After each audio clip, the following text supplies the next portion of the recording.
Bonjour à tous. Je vais peut-être pas me mettre devant le...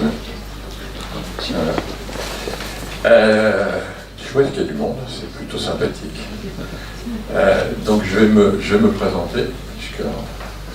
Donc je suis médecin, je suis cardiologue. Et j'avoue que je suis très très ému. Je ne connaissais pas cette phrase de Caicedo.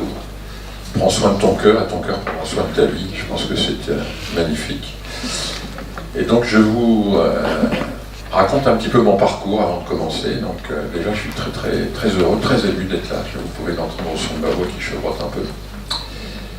Et donc comment je suis arrivé à la sophrologie? C'est déjà une sensibilité personnelle avec un petit parcours. Et je me souviens très bien, sans vous raconter ma vie, parce que ce serait très long, très compliqué, surtout très compliqué. À la fin des années 90, ma mère décède et j'étais déjà dans un questionnement humain. Et je me dis, je rencontre le soir de l'enterrement de ma mère, je rencontre une amie dont le père était anesthésiste et qui était devenue psychanalyste. Et elle me dit, tu devrais faire une psychanalyse. Donc je pars sur un chemin psychanalytique qui a duré 8 ans et demi, 9 ans, psychanalyse jungienne. Et très rapidement, au bout de 2 ans, en psychanalyse c'est court, 2 ans. Au bout de 2 ans, on n'est pas dans les thérapies brèves, au bout de 2 ans, je me suis dit, il y a une chose qui manque, c'est le corps. Il faut du corps, il faut donner du corps à ça. Je peux rester 40 ans sur un divan, j'avancerai pas beaucoup, je ne ferai pas avancer le schmilblick. Donc je me souviens très bien, dans la salle d'attente de ma psychanalyse, c'est un parcours humain que je vais pas dire je le conseille, c'est pour moi que ça a été une véritable révélation. Et dans la salle d'attente de ma psychanalyste, un jour je tombe sur un dépliant sur le clown. Donc j'ai fait pendant un certain nombre d'années de l'éveil avec le clown. Marc en a profité d'ailleurs, puisqu'il a fait un petit peu le même parcours. Et puis je ne sais pas, alors ça je sais très bien comment j'ai commencé le clown, mais je pensais à ça à l'aube de ces 25 ans, je ne sais pas comment je suis tombé dans la sophro. Je ne me souviens plus, il faudrait que je retourne sur le divan parce que c'est un trou complet. Je ne sais pas comment. Alors peut-être que c'est également ma psychanalyste, je la remercie là où elle est. Et voilà, je me suis inscrit à l'école de sophro. À un moment, j'avais pensé faire de la médecine psychosomatique, puis je me suis dit c'est encore un diplôme de plus, ça ne servira à rien. Et donc je suis parti en sophrologie, ici, je me suis inscrit à l'école de Nancy un peu avant les années 2000. J'ai eu la chance de rencontrer Nathalie Bidot, Odile Lemès, Marc Bémer, et ça a été absolument fabuleux. Donc 2 ans de cycle radical, plus 2 ans chez Papa Alfonso, dans son bel hôtel andorrien, je n'en rajouterai pas plus. Voilà, donc ça m'a permis de faire un certain chemin, et de développer d'autres choses, mais surtout de comprendre l'importance du corps. Donc je vous ai mis ces bouteilles de whisky, on a fait un petit peu du vieux rhum hier soir avec Odile, donc c'était plutôt sympathique. 25 ans, c'est une bonne date.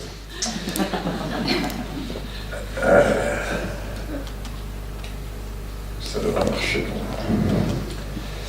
Voilà, et donc j'ai l'impression, je vous le dis sincèrement, Patrick m'a demandé de faire ce premier topo, donc c'est toujours émouvant de faire le premier topo, et il a été gentil, c'est-à-dire qu'il ne m'a pas donné un atelier à faire, je serais incapable. J'ai l'impression d'avoir été trempé dans la sophro, d'en être sorti, mais je suis, comme disait Caicedo, un sophrologue cuit-cuit. Alors peut-être pour les plus jeunes qui n'ont pas baigné dans Caicedo, ils ne savent pas ce que c'est qu'un sophrologue cuit-cuit. Un sophrologue cuit-cuit, pour Caicedo, c'était un sophrologue qui n'était plus tout à fait sophrologue. Alors moi, je ne l'ai pas entendu comme ça. Pour moi, cuit-cuit, c'est un oiseau qui est sorti du nid et qui a réussi à faire voler de ses propres ailes. Donc et donc, je ne vais pas du tout vous parler de sophro. Absolument pas. Je ne suis pas là pour ça. Et donc, Patrick m'a proposé un sujet, il m'a dit « tu prends ce que tu veux ». Donc voilà, je vous ai mis ça. Quelle place pour les techniques psychocorporelles dans la santé? Alors c'est bien parce que c'est moi qui ai trouvé le titre. Et je vais essayer de vous démontrer que c'est stupide, que ça ne signifie rien. Qu'est-ce que ça veut dire psychocorporel?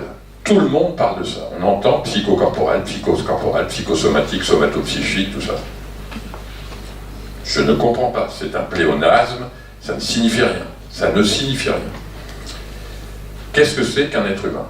C'est ça la grande question. Un être humain, c'est une petite chose qui est sortie de ce que les scientifiques appellent la soupe primordiale, c'est-à-dire qu'au départ, qu'est-ce qu'il y avait dans le monde? Il y avait un peu d'oxygène, un peu d'azote, un peu d'hydrogène. Voilà, ça s'est réuni, ça a fait des petites molécules, puis après des protéines, puis ça s'est tout de même un peu complexifié pour arriver jusqu'à vous et à moi, sinon des protéines, ça parle pas beaucoup. Et donc, à un moment ou à un autre, il y a dû y avoir ça. Il y a eu ça.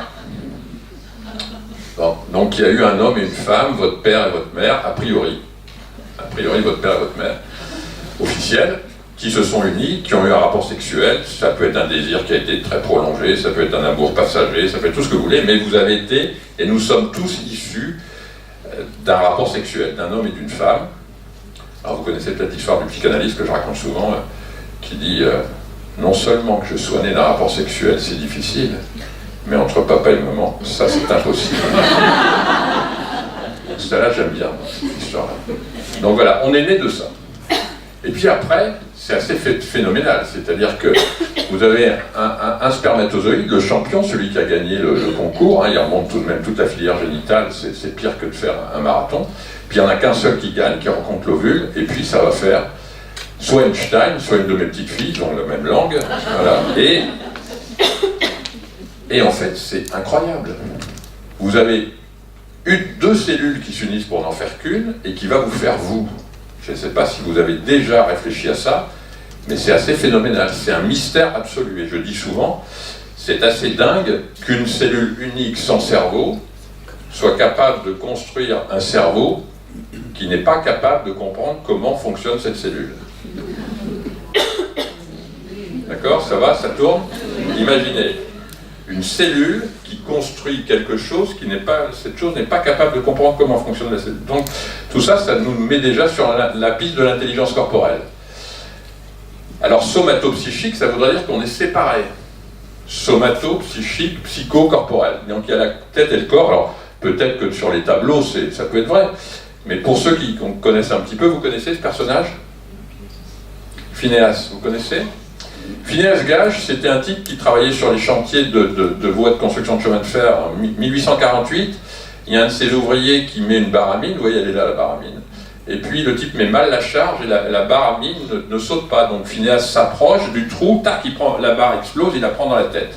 Et donc la barre rentre par là et ressort par là. Et il a toujours la barre dans la main. Phinéas, c'est pas très bien, il est un peu sonné, mais il meurt pas. Il est soigné quelques jours par un médecin dans un hôtel, et puis finalement, il s'en sort très bien. Il est intelligent, il est capable de compter, de parler, il n'y a aucun souci. Mais il va finir dans une misère noire avec de grosses difficultés parce que, en fait, il n'a plus aucun point de repère. Il a perdu ce que Antonio Damasio, qui a étudié son cas, appelle ses repères, ses marqueurs somatiques. Il n'a plus de marqueurs, il n'est plus capable de ressentir son corps.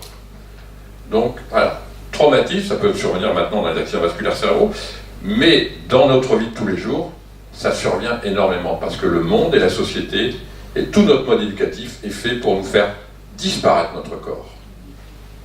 Qu'est-ce que vous sentez à l'heure actuelle de votre corps? C'est une grande question.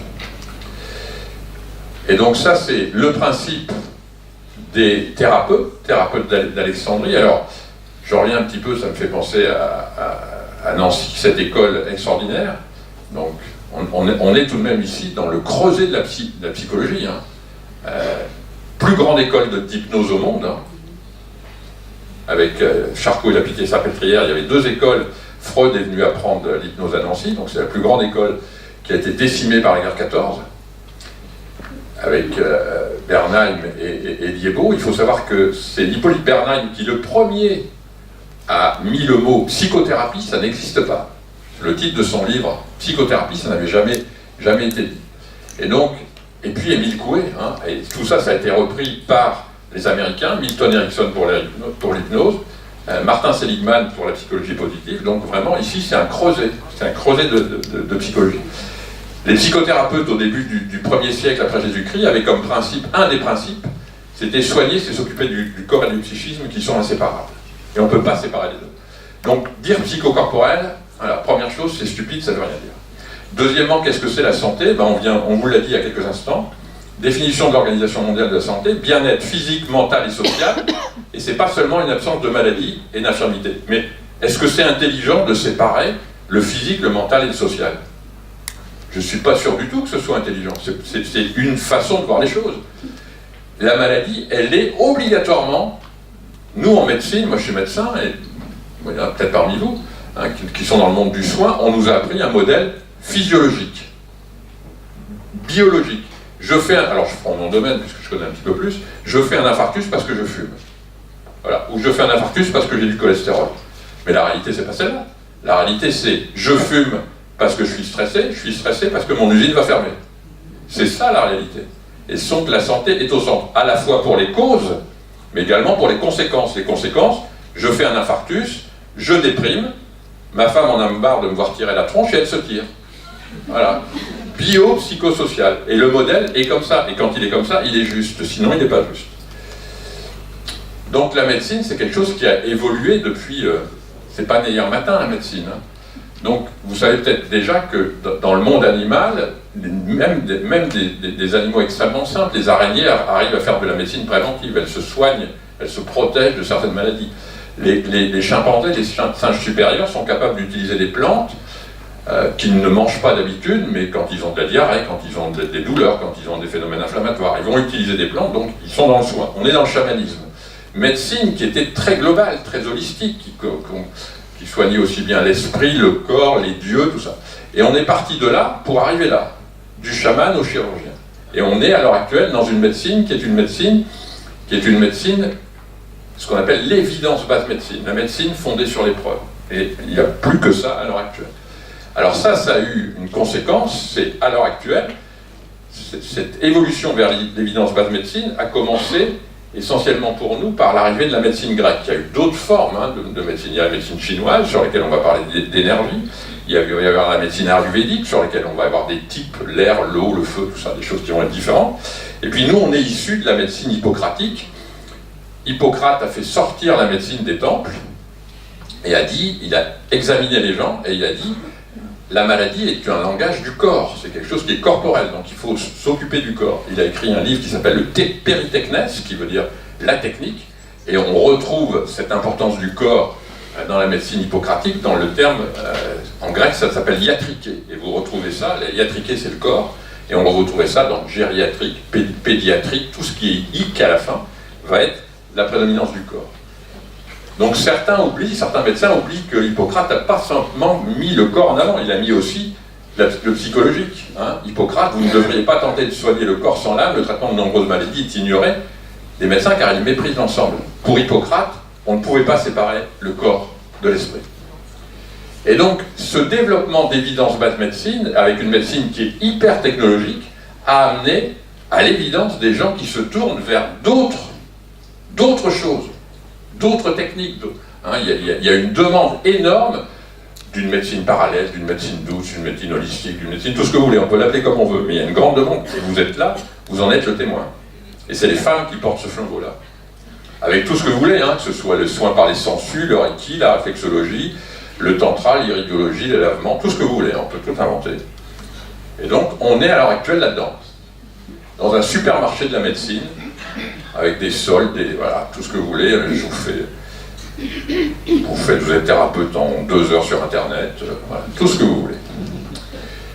Voilà. On est comme dans un supermarché, le véganisme, le reiki, je ne critique pas, je dis simplement. Voilà. On considère à l'heure actuelle, dans le monde, il y a 450 formes de médecine qui ne sont pas la médecine conventionnelle, ou apports, pas de médecine, mais d'apports qui peuvent aider les gens, qui sont prônés par un certain nombre de personnes. Alors ça a plusieurs dangers. Le premier danger, c'est un truc qui m'est arrivé cet hiver.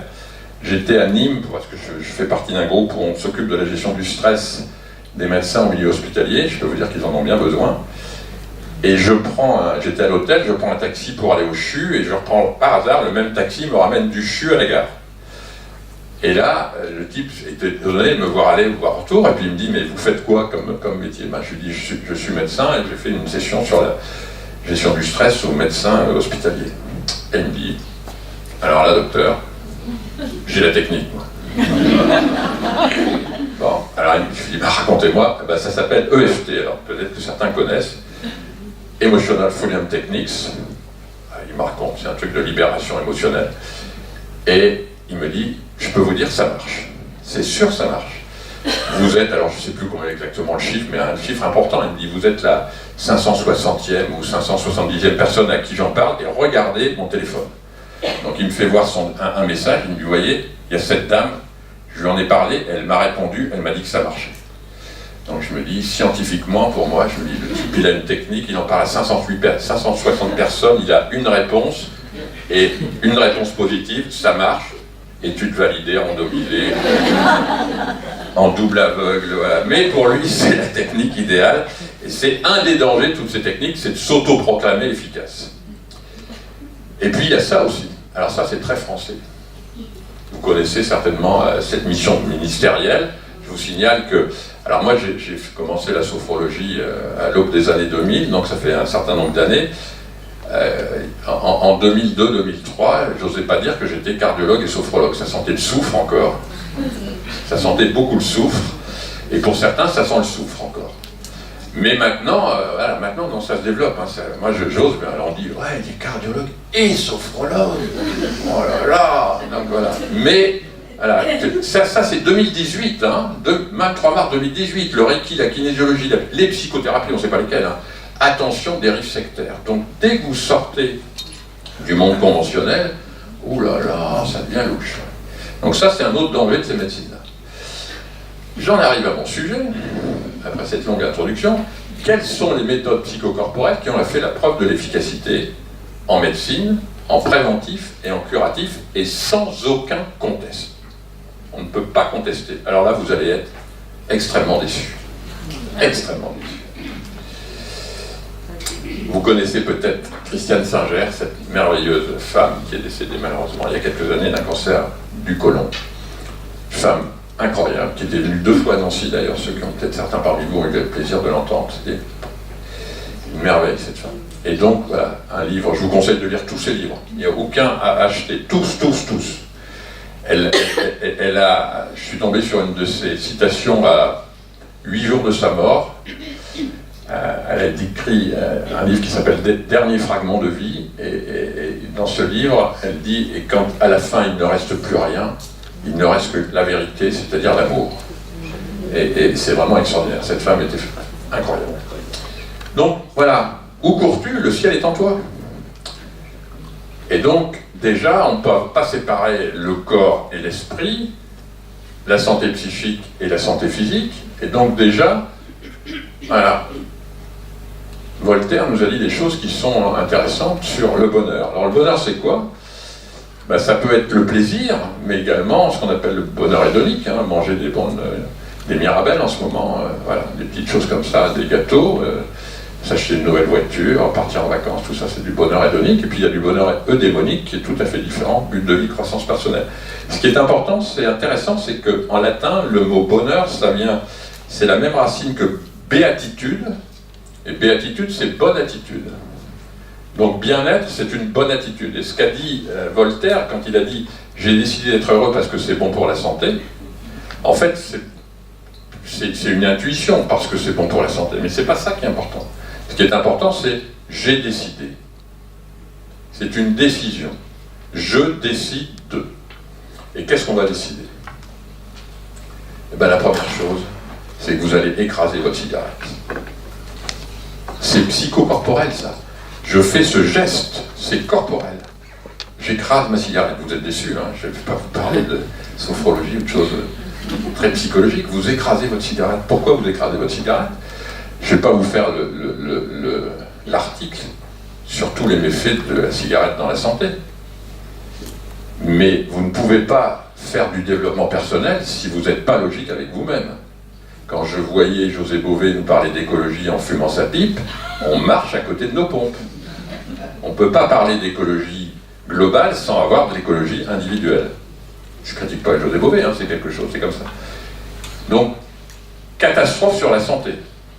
Mais également catastrophe psychique, c'est-à-dire que contrairement à ce que pensent les gens qui fument, fumer n'a jamais déstressé, c'est la respiration carrée. Vous savez comment, vous avez déjà vu un fumeur qui fume et quand il est stressé, il fait de la respiration sophrologique, hein, il fait de l'irtère. Hein. Il prend une grande bouffée, blocage, blocage, j'en prends ma respiration. Donc il a fait l'irtère, hein, inspiration, rétention, hein, sophrologie, mais il croit que c'est son tabac qui l'a détendu. Voilà. Donc, arrêtez de fumer, toutes les études depuis 15 ans nous le montrent, on est moins stressé, moins anxieux, moins déprimé. Toutes les études le montrent. Donc il faut arrêter, il faut que les gens qui... Alors, ça c'est mon quotidien de consultation. La deuxième chose, encore une fois, psychocorporelle. Bougez. Vous ne pouvez pas faire du développement personnel si vous ne bougez pas. C'est pas possible. Notre corps est programmé psychiquement et physiquement pour courir et marcher 50 km par jour. C'est ça notre programme génétique. Il y a 5000 ans, 7000 ans, on courait plus vite que Usain Bolt. Tirez dans les leçons. Alors, la première chose, c'est que là, depuis maintenant... combien de temps on est là? Ça fait 40 minutes, donc déjà vous êtes en position toxique. Donc vous allez vous lever. Levez-vous. Voilà, vous restez comme ça, vous avez le droit de bouger les jambes comme ça. Vous faites ça, voilà. Donc vous allez rester 30 secondes, puis après vous allez vous asseoir. Voilà, vous vous asseyez, maintenant vous asseyez. Alors, sans que vous en rendiez compte, vous avez tellement modifié votre biologie que là vous avez modifié complètement vos paramètres glycémiques et jusqu'à la fin de la matinée, ça va être efficace. C'est-à-dire que vous avez modifié votre métabolisme glycémique rien qu'en faisant ça. Publication anglaise qui est sortie l'année dernière. Donc tout ce que je vous dis, je vous le dis de façon parfois un peu comique, mais c'est parfaitement validé scientifiquement. Donc voilà, la position assise, c'est une position toxique. Donc déjà, on enlève la position assise et on se met le plus souvent debout, c'est psychocorporel, on travaille debout, on bouge, voilà. Psychocorporel, l'activité physique. L'activité physique, c'est la panacée, c'est la drogue miracle. C'est la drogue miracle. Pour la santé physique et psychique. Excusez du peu, 40% de baisse du cancer du sein, 40% de baisse des maladies cardiovasculaires, 60% de baisse du cancer du côlon. Rien qu'en allant marcher un petit peu tous les jours. C'est psychocorporel, c'est du corps ça, hein. C'est du corps, c'est pas Ramakrishna, machin chose. J'avais fait une publication il n'y a pas longtemps disant Bouddha est-il mort d'un infarctus puisqu'il est toujours assis en position zen. Et voilà, ça donne pour le corps, mais ça donne également Happy Fit, voilà. Alors 10 000 pas, alors ça c'est un truc qui a été mis, ça veut rien dire, hein, 10 000 pas, vous pouvez en faire 10 500, 9 998, 10 000 ça veut rien dire, on ne sait pas du tout d'où ça a été inventé, hein. Ça veut dire marcher 3 quarts d'heure, 1 heure en fait. Voilà. Et on sait que ça améliore le mental. On est heureux et on est en bonne santé physique et mentale si on a une activité physique. Donc faire de la sophrologie c'est bien, mais si les patients, si les gens que vous suivez n'ont pas d'activité physique, je suis désolé, vous pissez dans un violon. Pourquoi on fait ça? Ben, tout simplement parce que, et ça encore c'est scientifique, c'est que quand vous marchez, quand vous courez, quand vous avez une activité physique, vous allez sécréter des substances, en particulier ce qu'on appelle des facteurs de croissance, au niveau cérébral, qui améliorent la neurogénèse, c'est-à-dire que vous allez produire des cellules cérébrales et en même temps vous allez faire de la connectique. Hein, et c'est ce qu'avait dit Nietzsche un jour, qui était un grand penseur, qui disait « les grandes idées viennent en marchant ». Et vous avez tous fait cette expérience-là. Un jour, vous avez une difficulté ou quelque chose ne va pas, ou voilà, vous allez marcher 2 heures en forêt et d'un seul coup, vous rentrez et vous dites « mais bien sûr, c'est comme ça qu'il faut faire ». Vous avez modifié votre connectique cérébrale. Donc voilà, exercice physique. Donc c'est quoi exercice physique? Ben, pas de position assise, 45 minutes d'activité par jour, c'est moins que les 50 km de nos ancêtres qui chassaient le mammouth. Hein.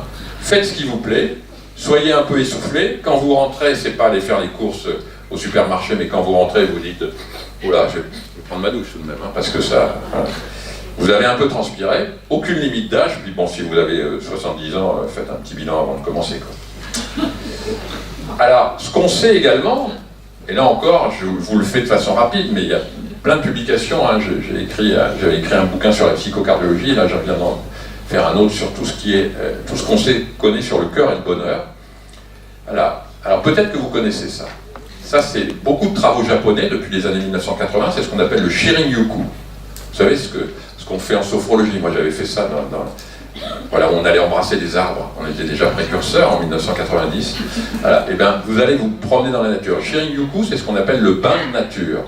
Le bain de nature, vous immergez dans la nature, le contact avec la nature. L'être humain a vécu 99,99% de sa vie à l'extérieur. On n'est pas fait pour vivre là-dedans, on est fait pour être à l'extérieur. Donc la nature, et alors, on le montre, hein, on sait que marcher dans la nature, c'est plus efficace pour la santé physique et mentale que marcher en ville. On sécrète un tas de substances, on sécrète de la sérotonine, on sécrète de l'ocytocine, on sécrète plein de choses. L'importance des chiens et de tous les animaux, ça a été étudié. Donc, si vous aimez les animaux, entourez-vous d'un animal. C'est extrêmement bénéfique pour la santé. Là encore, des publications qui sont extrêmement étonnantes. Je vous en cite une comme ça. Vous faites un infarctus, vous avez un chien, vous vivez avec votre chien, moins 35% de récidive dans le groupe qui a un chien par rapport au groupe qui n'a pas de chien. Mais c'est vrai aussi d'avoir un chat, c'est très doux, d'avoir un boa, d'avoir un poisson, d'avoir tout ce que vous voulez. Il y a une publication qui était sortie en 2014 dans une revue très sérieuse de cardiologie qui est Circulation, qui est la référence, sur l'intérêt des animaux de compagnie. Les Américains sont moins coincés que nous. Et puis marcher en groupe, le groupe c'est quelque chose qui est important. D'autres petits plus. Quand vous marchez, même si vous avez l'impression que les gens vous regardent en disant « mais il est un peu bizarre ce mec », souriez. Souriez en marchant. Faites des grands sourires. On va vous prendre un peu pour un fou, un peu un simplet, c'est pas grave. Balancez les bras. Ça fait un peu marche nordique, hein, mais balancez les bras. C'est extrêmement important. Encore une fois, des publications là-dessus. Marcher en conscience. Vous savez ce que c'est que marcher en conscience? Marcher en conscience, c'est-à-dire que vous allez marcher en forêt, vous faites 15 km, et la preuve que vous allez marcher en conscience, c'est vous rentrez chez vous, vous fermez les yeux, et vous pouvez être capable de refaire le trajet mètre par mètre. Là, vous avez marché en conscience. Sinon, si vous avez fait et blablabla, là, c'est même pas la peine. Donc, marcher en conscience. Ça, c'est fondamental. Ça aussi, on est dans du corporel, mais corporel de corporel. Faisons-nous plaisir. Mangeons. C'est corporel, ça. Psychocorporel, méthode psychocorporelle. On mange. Voilà. Nous sommes ce que nous mangeons. C'est pas moi qui l'ai dit. Paracels, et puis toute la tradition orientale nous dit, voilà, Jane Goodall, spécialiste des chimpanzés, nous sommes ce que nous mangeons. Paracels, nous ne sommes pas seulement nés de notre mère, mais aussi la terre est notre mère que nous mangeons tous les jours. Nous sommes ce que nous mangeons. Et pour moi, la plus grande découverte des 50 dernières années, c'est ça. C'est incroyable ce truc. Vous connaissez tous, je pense. Voilà. Le microbiote, voilà, hein, comme je dis, si j'avais dit en première année de médecine que le tube digestif c'était autre chose qu'un tube évacuateur, on m'aurait pris pour un fou, mais bien entendu que c'est autre chose. Et donc, c'est quoi? 2 kg, 1,5 kg à 2 kg de bactéries, 10 fois plus que toutes nos cellules, 100 fois plus d'informations que nos gènes. Vous vous rendez compte, il y a 100 fois plus d'informations génétiques dans nos bactéries que dans nos propres gènes. Quand on se rend compte, par exemple, pour ceux qui ont fait un peu de biologie, que ce qu'on appelle la mitochondrie dans la cellule, c'est-à-dire ce qui va être responsable de la respiration de la cellule, c'est une bactérie. C'est une bactérie qui a intégré la cellule. C'est un truc de fou, quoi. Voilà. Et il y a des gens qui ne sont pas des idiots qui vous disent qu'en fait, nous ne sommes que le réceptacle d'une intelligence supérieure qui sont nos bactéries. Voilà. Donc il y a un tas de choses. Et voilà. Le microbiote, comment il se fait? Quand on est, vous savez ça, on a un tube digestif qui est stérile, on prend la flore vaginale et intestinale de notre mère en sortant. C'est pour ça qu'il peut y avoir des problèmes chez les enfants qui vont naître par césarienne. Et puis ça peut être modifié par ça, et puis après il y a tout ce qu'on va ingérer. Ça va être modifié par l'alimentation, par l'activité physique, prébiotique, probiotique, hein, donc ces aliments qui vont être particuliers. Il faut savoir qu'il va y avoir une relation fondamentale entre notre tube digestif et notre cerveau qui va conduire à l'alimentation. Si tout à l'heure, vous sortez d'ici et vous précipitez sur une petite viennoiserie, réfléchissez un petit peu, et peut-être que vous n'avez absolument pas envie d'une viennoiserie, mais tout simplement vous avez un petit germe, et en particulier Candida albicans, qui lui meurt de bouffer du sucre, n'a qu'une envie, c'est de manger du sucre, et qui vous dit « mange du sucre, c'est bon pour moi, c'est mauvais pour toi, mais c'est bon pour moi, tu vas en bouffer, ça va être bien. » Et moi, j'aurai de plus en plus de candidats albicans, et on sera nombreux. Et, voilà. Et donc, on sait à l'heure actuelle, il y a manifestement une implication majeure de ça. Donc, voilà, le rôle du microbiote dans l'immunité, dans le métabolisme, dans la protection. Et voilà, on connaît le rôle du microbiote dans tout ça, dans l'obésité, le diabète, les maladies cardiovasculaires, le côlon irritable, les maladies inflammatoires du tube digestif, l'autisme, la dépression. Voilà, voilà. Il y a manifestement une alimentation du bonheur, une alimentation du malheur, une alimentation du bien-être, une alimentation du mal-être. Modèle méditerranéen, j'insiste pas là-dessus. Hein, on mange trop de mauvaises choses. Il faut supprimer ça. Arrêtez le sucre raffiné, les graisses saturées, les graisses trans, les viandes rouges, tout ça, vous mettez tout ça à la poubelle. Arrêtez. Mettez-vous plutôt dans un régime qui soit végétarien, légumes, fruits, céréales, graisses en oméga 3, j'insiste pas parce que ce serait trop long et je dépasserai mon temps de parole, que je vais déjà dépasser. Voilà. Et puis des prébiotiques, les fruits, les choux, l'ail, l'oignon, le poireau, le pissenlit, des probiotiques, hein, soit des aliments fermentés, soit des probiotiques du commerce. On n'a pas beaucoup de preuves sur les probiotiques du commerce, mais il y a des nouvelles probiotiques de nouvelle génération qui arrivent. Donc voilà, alimentation, et on sait que le fait de manger, eh bien, de manger correctement, donc c'est un acte corporel, hein, manger, c'est pas de la relaxation, mais c'est un acte corporel. On sait que ça diminue la mortalité globale, mortalité cardiovasculaire, le cancer, maladie de Parkinson, tout ce que vous voulez. C'est un outil majeur de prévention en santé et il y a une alimentation du bonheur. Et quand vous lisez la littérature, c'est très intéressant. Vous prenez des enfants d'âge scolaire, par exemple, qui ont 12-13 ans, qui vont à l'école, vous diminuez tout ce qui est sucre, machin chose, vous leur donnez des fruits, des légumes, et au bout de 8 jours, hein, on n'attend pas 6 mois, hein, au bout de 8 jours, vous leur faites rentrer des grilles de bien-être et de bonheur, et tout de suite ça explose. Ils sont heureux, ils sont beaucoup mieux. Faites l'expérience, c'est tout à fait étonnant. Voilà, ça aussi c'est corporel. Faites des câlins. Oh, c'est le silence. La soirée d'hier a été difficile. Voilà. Donc, question, est-ce que le sexe c'est juste pour le plaisir ou est-ce que ça améliore la santé? Ben oui, le sexe ça améliore la santé. Nous en cardiologie, on a une belle étude qui était sortie il y a déjà quelques années, en 2002, l'étude Caerphilly, qui nous montre que ça améliore, le fait de faire l'amour, diminue améliore votre santé. Ça c'est déjà intéressant. Hein. Alors il y a des chercheurs qui sont des petits rigolos, hein, qui se sont posés, est-ce que l'augmentation de l'activité sexuelle, si vous avez plus de rapports sexuels, est-ce que ça améliore encore? Donc il y a des gens très sérieux, c'est américain, George Lovenstein, il a fait un petit travail en 2015 avec son équipe, donc il a pris des gens, il leur a dit, vous allez augmenter vos rapports sexuels, quels qu'ils soient, vous les multipliez par 2. Et puis on va voir si votre santé et votre bonheur, tout ça augmente et multiplié par 2. Ben non, pas du tout. Ça marche pas. C'est pas obligatoirement en multipliant que ça va fonctionner. Ce qui est important, c'est ça. Ce qu'on appelle l'intimité. C'est pas le rapport sexuel qui va vous protéger, c'est l'intimité après. Et l'intimité, par exemple, on a montré que ça a augmenté la longueur des télomères, c'est-à-dire que ça va agir sur votre génétique. Donc quand vous faites l'amour avec quelqu'un que vous aimez et qui a une intimité après, vous allez modifier votre génétique, votre épigénétique. Un peu comme on le sait maintenant en sophrologie, au début ça faisait un petit peu rire, ça faisait sourire au moins, mais on sait, voilà, ça protège. Et donc c'est ça. Il y a un bel éditorial qui était sorti, l'amour protège la vie des amoureux. Donc voilà, soyez amoureux, aimez, mais surtout ayez beaucoup d'intimité. Ensuite, on va essayer de se poser et de se poser. C'est aussi corporel. Dormez. C'est une méthode psychocorporelle, dormir. C'est du corps. Voilà. Donc le sommeil est la moitié de la santé. C'est un proverbe breton. Et donc, voilà. On a ici, alors là c'est sur la mortalité cardiovasculaire, mais on a sur tous les rapports de santé nous montrent que le fait de mal dormir altère notre santé physique et mentale.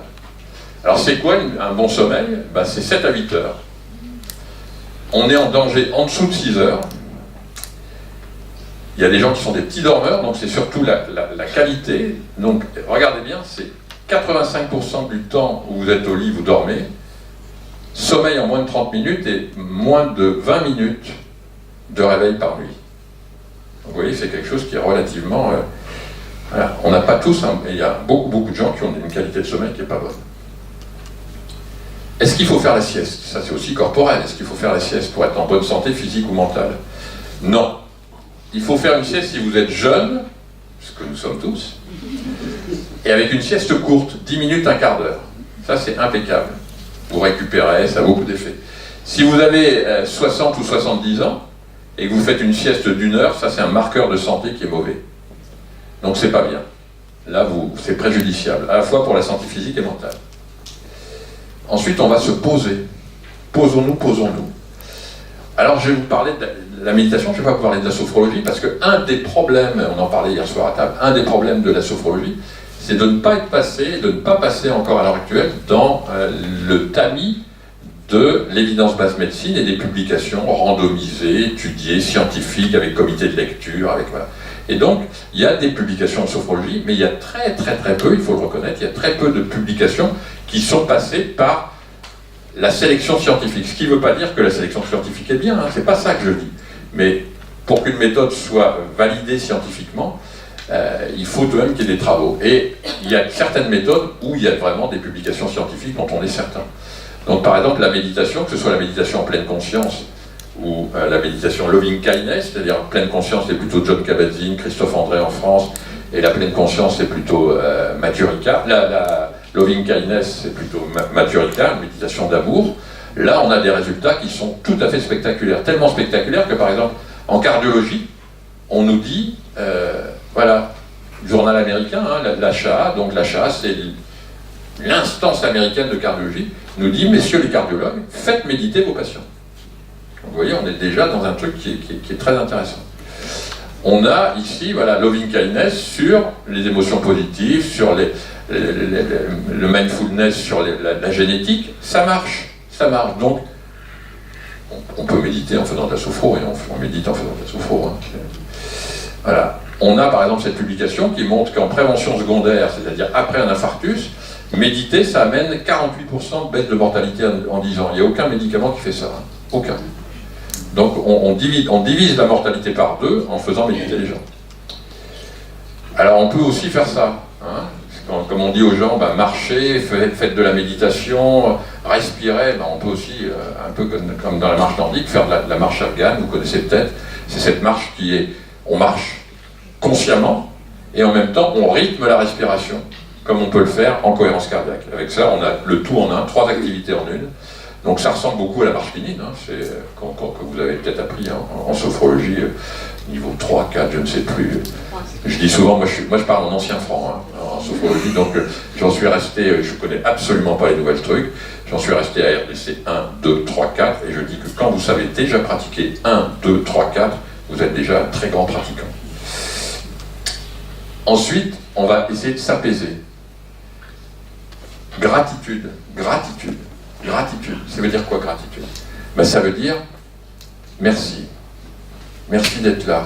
Merci d'être venu.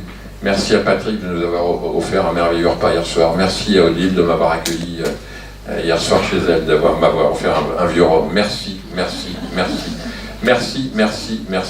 à la vie, merci à mes parents. Merci. N'arrêtons pas de dire merci, pas un merci, un vrai merci. Voilà, et donc on a ça, la gratitude, on sait, on a des publications, on sait. Dites merci, n'arrêtez pas de dire merci. Et on a, voilà, sur l'ocytocine par exemple, donc, qui est un marqueur, vous savez ce que c'est que l'ocytocine? L'ocytocine, c'est cette hormone de l'attachement. Donc quand vous dites merci, c'est comme si votre maman vous prenait dans les bras et vous dit mon petit Jean-Pierre, je t'aime. Voilà, et puis vous êtes bourré d'ocytocine. Voilà, quand vous dites merci, c'est ça qui se passe. La bienveillance, alors ça c'est un truc... Le poids des mots. Donc arrêtons d'employer des mots qui tuent. Arrêtons d'employer des mots qui tuent et employer des mots qui sont plutôt salvateurs, qui vont être porteurs dans tout notre langage. Hein, même dans notre langage de soins tout bête, hein, je veux dire, quand vous dites à quelqu'un, une infirmière qui dit je vais vous piquer, ça va pas vous faire mal. Vous savez, vous connaissez déjà le résultat. Hein, non, tout ce qu'on a pu nous apprendre en hypnose, tout ce que nous a pris. Voilà. Donc le poids des mots. Soyez bon, soyez bon. Alors pourquoi on est bon? C'est tout simple, hein. On est bon parce qu'on sait que tout seul on ne peut rien faire. L'être humain, si vous le laissez tout seul, il va mourir. Donc vous prenez une meute de loups quand ils sont en chasse, c'est pas chacun joue au foot, chacun pour soi pour essayer de mettre le but. On va essayer de prendre la proie et la ramener, on va bouffer comme ça. Donc l'être humain, il est fait pour être altruiste, pour aider les uns les autres, et on a des preuves d'altruisme chez les enfants avant 1 an. Les enfants sont spontanément altruistes. Ils vont être capables de donner quelque chose qui leur coûte beaucoup, uniquement pour faire en sorte que le groupe fonctionne et que tout fonctionne bien. C'est absolument ahurissant. Et donc ça, on a tout de même, avec ça, on a une diminution de 44% des problèmes de santé. Continuons à agir avec notre corps, créons. Et créons tout ce que nous voulons. Chantons, écrivons, faisons le clown, faisons du tricot. Alors tout ça, ça a été montré, hein. Je vous mets que des diapos comme ça, mais il y a des publications derrière tout ça, des belles publications irlandaises sur l'intérêt des groupes de tricot, par exemple. Il y a des gens qui ont travaillé là-dessus, parce que c'est un groupe social, parce qu'on crée des choses. Faisons de la poterie, faisons de la cuisine, n'importe quoi, mais créons. Voilà. Et donc, vous avez une publication d'un type qui s'appelle Heather Stuckey, qui nous montre que la création... créer, ça améliore la qualité de vie, ça diminue le vieillissement, ça augmente la durée de vie, l'émotion positive, soutien social, tout ça. Donc voilà, uniquement en créant. Ensuite, on tombe sur des choses comme a pu nous l'enseigner Émile Coué, c'est un génie, c'est génial ce truc. Bon, alors le problème c'est que Émile, quand il est mort, tout le monde, les Français ont dit dire tous les jours je vais de mieux en mieux. On l'a pris pour Danny Boone, hein, voilà. Donc on a dit, c'est vrai, vous vous souvenez, ce sketch de Danny Boone, je vais bien, tout va bien, voilà. Donc tout le monde a... Et les scientifiques l'ont dit, c'est pas validé. Donc c'est pas validé, oui c'est pas validé. Donc les grandes idées repartent aux États-Unis, 1990. Martin Seligman, vous connaissez l'histoire de Martin Seligman? Martin Seligman, c'est l'inventeur avec un type qui a un nom imprononçable, qui s'appelle Mihai Csikszentmihalyi, mais si vous le voyez écrit, vous n'arriverez jamais à voir ça. Un jour, alors la légende, derrière toutes les inventions, il y a des légendes. J'ai vu ça à quelle heure, en fait? C'est bon. Donc, Martin Seligman est président de l'Association américaine de psychologie, donc vous voyez déjà où il est. Hein. Et un jour, il a écrit X bouquins sur les enfants, mais en fait, les enfants le font chier. Très vulgaire. Hein. Il est facilement énervable, quoi. Il s'occupe beaucoup de choses, il est facilement énervable. Et donc, un jour, il est en train de... La légende raconte qu'il est en train de bricoler dans son jardin, il plante des trucs, et puis sa fille qui a 5-6 ans tourne autour de lui, elle chante, tout ça. Et il a rabot, il dit, tu m'embêtes, je fous le camp. Et donc, sa petite fille a 6 ans, et elle revient vers lui 5 minutes après, et lui dit, papa, tu sais que jusqu'à mes 5 ans, j'étais une grande râleuse. Et je chougnais tout le temps. Alors je sais pas comment on dit chougner en américain, mais la traduction c'est ça, je chougnais tout le temps. Et puis le jour de mes 5 ans, j'ai décidé d'arrêter de râler et de chougner. C'est la décision la plus difficile de ma vie. Si moi je l'ai fait, toi tu peux le faire. Et c'est vrai que parfois les enfants nous envoient des trucs comme ça. J'ai vu l'autre jour une dame qui m'a amené sa petite fille. Sa petite fille avait 1 an, cette petite fille m'a regardé, j'ai eu l'impression, je le dis avec plein d'émotion, j'ai eu l'impression de voir un ange, quoi. Avec des yeux perçants, elle regardait à travers moi, et c'est pas une autiste, hein, elle m'a regardé, j'ai eu l'impression d'être décodé, je crois. Les enfants ont des pouvoirs qui sont absolument extraordinaires. Et donc, là, Martin Seligman s'est dit, ça fait des années, je suis président de la Société américaine de psychologie, et je ne me suis jamais posé l'idée de dire, mais pour aller bien et pour faire quelque chose, il faut le décider. Et donc, avec Mihai Csikszentmihalyi, ils se sont dit, on va inventer ce concept. Alors, ils ne connaissaient pas du tout Coué, hein, c'est après qu'ils l'ont découvert. On va inventer ce concept en disant, eh bien, si on partait, non pas sur ce qui ne marche pas, la névrose, la psychose, le machin, les trucs qu'on en a jusque-là, mais qu'est-ce qu'il faut pour qu'un être fonctionne bien? Donc, on est vraiment dans cette notion positive qu'on peut voir avec Caicedo. Et donc, ils ont inventé la psychologie positive. La psychologie positive, c'est pas du tout « je vois la vie en rose », hein. C'est pas du tout ça. c'est, d'abord j'essaie de sourire, hein, je suis optimiste, je vois plutôt les choses du bon côté, je donne du sens à ma vie, donc on retrouve la sophrologie, hein, quelles sont mes valeurs de vie, et ensuite je m'engage, parce que si j'ai des valeurs et que je ne m'engage pas, c'est même pas la peine de commencer. Voilà. Et on sait que toutes ces émotions positives qui vont être, cet engagement, cette psychologie positive, c'est corporel, encore une fois, la joie, la gratitude, la sérénité, l'espoir, la fierté, l'inspiration, l'amour, tout ça, ça améliore ça. La santé, la coopération, la créativité, l'engagement, les capacités cognitives, tout ça, c'est amélioré. Encore une fois, là aussi, là, c'est passé par le filtre, la psychologie positive. Quand vous tapez, faites l'expérience, hein, moi je cherche beaucoup, je lis beaucoup, si vous tapez santé, sophrologie, vous allez avoir quelques publications. D'accord? Et puis vous allez passer le filtre et vous voyez ce qui se passe. Vous tapez psychologie positive santé, alors là vous êtes parti pour 2 ou 3 000 publications à lire. Et avec des choses qui sont parfaitement validées. Mais encore une fois, c'est juste, c'est pas critique vis-à-vis de la sophrologie, hein, c'est que je veux dire qu'il y a eu une démarche qui n'a pas été faite. Mais ça ne veut pas dire qu'elle n'est pas efficace, au contraire, parce qu'elle a prôné des choses qui sont maintenant reprises par d'autres techniques. Également ça, c'est fondamental. Fondamental. Là aussi, c'est corporel, c'est trouvons ou plutôt cherchons ce droit à être nous-mêmes. Ça, c'est quelque chose qui est très important. C'est-à-dire que, je ne sais pas combien on est, on le saura, hein, mais disons que nous sommes 114. Dans cette salle, avec moi ça fait 115, il y a 115 mondes différents, 115 individus différents, qui n'ont jamais existé et qui n'existeront jamais plus. Vous vous rendez compte de ça? C'est-à-dire que le jour où vous êtes né, on vous a donné, vous êtes un être unique qui n'existera plus jamais. Donc c'est comme si on vous donnait une espèce unique. Vous êtes porteur, vous êtes un animal unique ou une plante unique, et vous avez à être ce que vous êtes.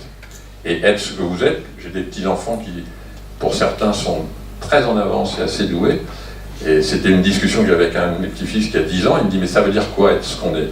Ben, je lui dis bah, « c'est simple, c'est pas simple, tu es très intelligent, si ton père et ta mère veulent que tu fasses Polytechnique, une grande école, et que toi tu veux être chanteur de rock, et ben tu seras chanteur de rock. Si tes parents pensent que tu vas te marier, mais que toi, tu veux bien te marier, mais tu es plutôt homosexuel, ben tu seras homosexuel. On n'en a rien à faire, tu seras qui tu es. » Et ça, c'est quelque chose qui est physiquement important. Alors, et la sophrologie dans tout ça, parce que je ne voulais pas du tout parler de sophrologie, ben ça réunit tout ça. C'est comme ça que je l'ai vécu, moi. C'est là, pour moi, ça a été la façon de retrouver son corps. C'est parce que, encore une fois, tout est fait pour nous le faire perdre. Vivre dans le ressenti émotionnel et être vraiment là-dedans. Apaiser notre mental, découvrir nos valeurs de vie, parler en notre propre nom, nous engager dans le monde et découvrir le sens de notre vie. Voilà, c'est ça, là, pour moi, le parcours sophrologique, c'est celui-là. C'est un parcours très vaste, c'est à la fois de la technique, mais c'est un parcours qui est beaucoup plus vaste que de la technique. Découvrir le sens de la vie, de notre vie, pas de la vie, parce que peut-être la vie n'a pas de sens.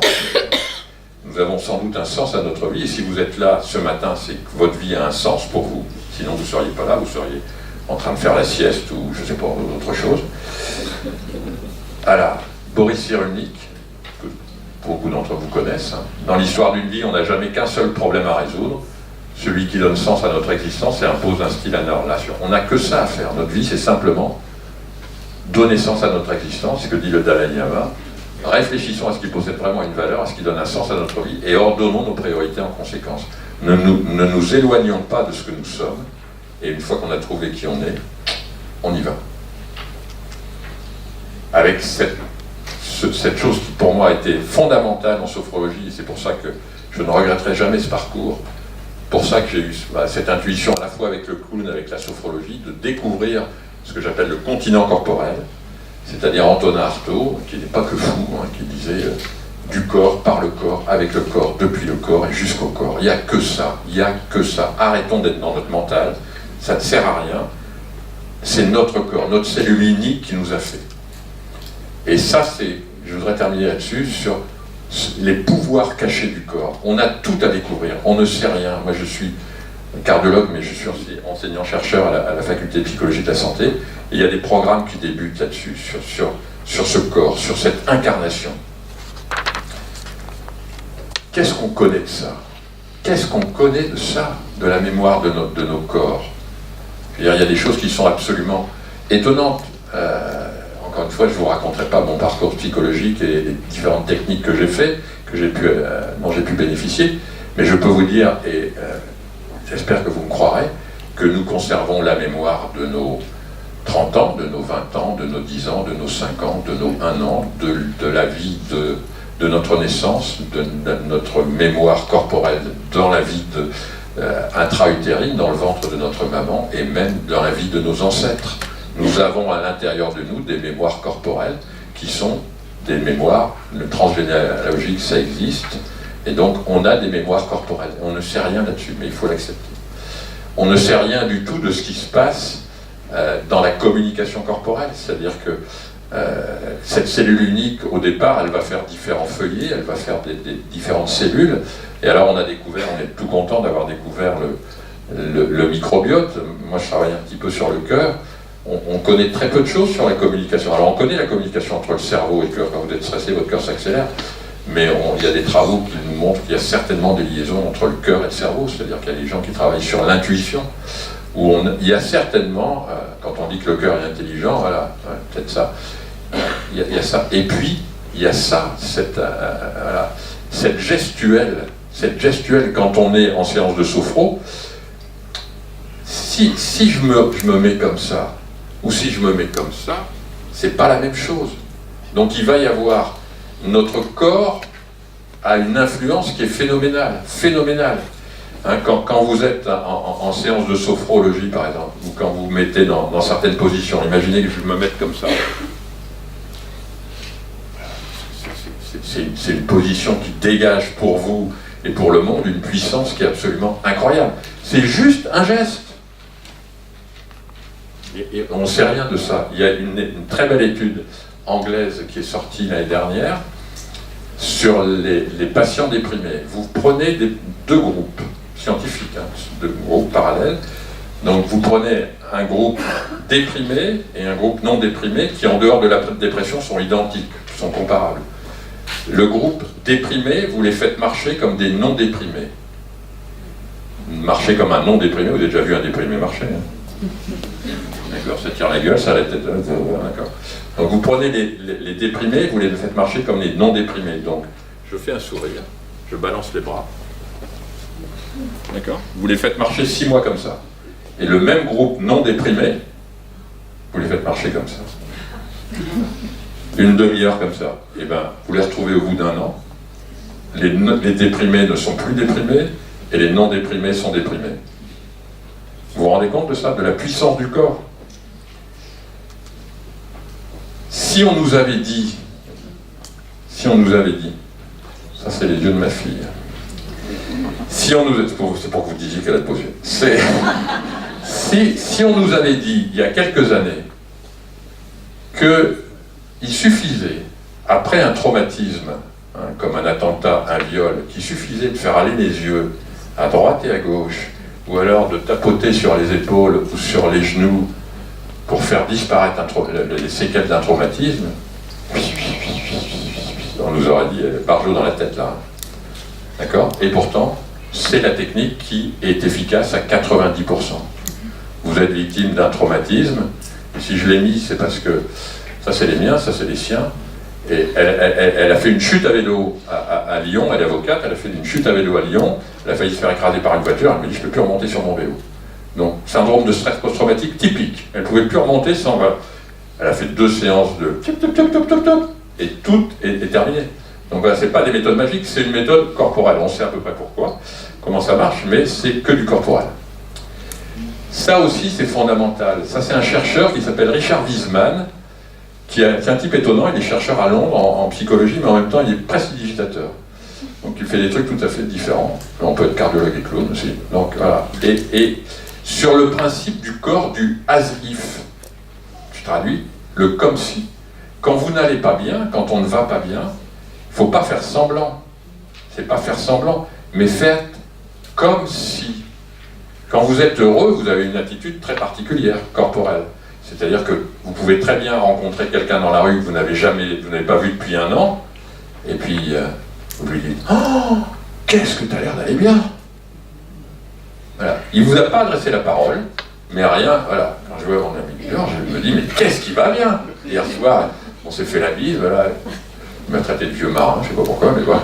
Voilà, je me dis, physiquement, il n'a pas besoin de me parler, je sais qu'il va bien. Son corps me parle. Et donc, principe du asif, faites comme si ça allait. Et quand on fait comme si ça va, ça va.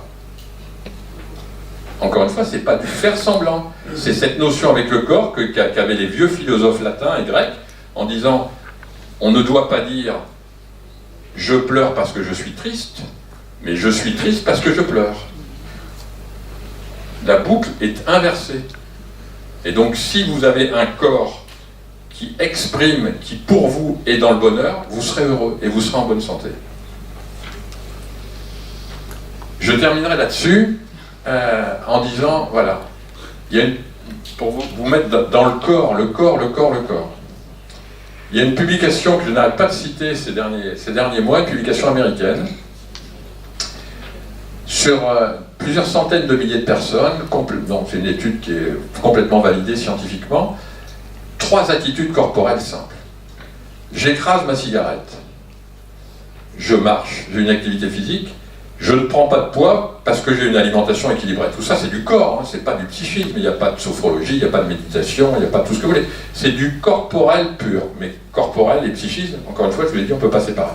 Qu'est-ce que ça donne? Excusez du peu, ça donne 14 ans de vie en plus pour les femmes, pas 6 mois, hein. 14 ans de vie en plus pour les femmes, 12,2 ans en plus pour les hommes, 85% de mortalité cardiovasculaire en moins, 70% de mortalité de cancer en moins. 3 choses, 3 petites règles corporelles, je ne fume pas, je me bouge les fesses et j'essaie de bouffer correctement. Là, c'est la 3e fois que je vais dire, je vais terminer par ça. Par une chose qui me tient beaucoup à cœur, et qui est pour moi toujours très émouvante, c'est de vous parler de la partie émergée ou immergée de l'iceberg. C'est quoi la partie immergée de l'iceberg? Vous savez que l'être humain, il a comme grande caractéristique de toujours voir ce qui n'est pas important. C'est-à-dire que, par exemple, je vais avoir peur de mourir en avion alors que je vais me tuer en voiture. Les femmes, à juste titre, ont peur du cancer du sein, parce qu'il y a une femme sur 9 qui va avoir un cancer du sein. Mais, mesdames, vous allez mourir de maladie cardiovasculaire, 1 sur 3.